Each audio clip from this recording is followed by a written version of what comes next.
তাহলে এখানে 14,000 টাকা। আরো 1000 টাকা দিয়ে দিচ্ছি আপনাকে। তাহলে টোটাল কত হইলো? টোটাল 15,000 টাকা। দর্শকদেরকে দিতাম। যাই হোক, এই টাকাটা পাওয়ার জন্য আপনাকে কি করতে হবে? একটু প্ল্যাকার্ডটা নিয়ে আসেন তো, টাকাটা তোমার হাতে রাখো। আচ্ছা ঠিক আছে, আপনি চলে যান, আপনার ছুটি। তাহলে এখানে কি আছে আমরা একটু পড়ি তো, একটু দর্শকদেরকে দেখাও। আপনি অথবা আপনার পরিবারের চিকিৎসা খাতে ব্যয় করবেন, ঠিক আছে? আপনি টাকাটা কোন খাতে ব্যয় করবেন টাকাটা পাওয়ার পরে, এটা আমাদেরকে একটু বলতে হবে।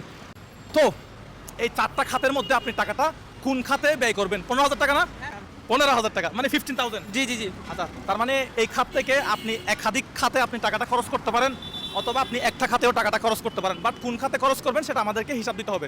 ছেলে অথবা মেয়ে যেই টাকাটা পাবেন, আপনাকে একটু ক্যামেরার সামনে এসে বলতে হবে আপনার নাম, আপনি কি করেন, টাকাটা আপনি কোন খাতে ব্যয় করবেন, এটা আপনাকে একটু বলতে হবে। সো এখন টাকাটা আপনি কিভাবে পাবেন সেটা তো বলা দরকার। তাই এখানে হচ্ছে টাকাটা বাঁধা থাকবে, ঠিক আছে? এখানে টাকাটা বাঁধা থাকবে। ভাই টাকাটা আছে কোথায়? এটা আমার বন্ধু মুর্শেদ। টাকাটা আছে কোথায়? এটা নিচে।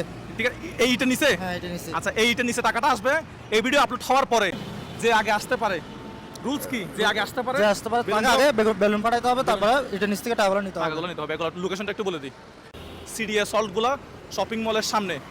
কে টাকাটা পাচ্ছে এটা কিভাবে জানবেন? এটা হচ্ছে আজকে শুক্রবার না, শনিবার সকাল 10টায় জানতে পারবেন কে টাকাটা পাইছে এবং সে কোন খাতে টাকাটা খরচ করবে। যদি আপনার ভিডিওটা ভালো লাগে তাহলে আপনি ভিডিওটা শেয়ার করতে পারেন। দেখা হবে শনিবার সকাল 10টায়। আসসালামু আলাইকুম।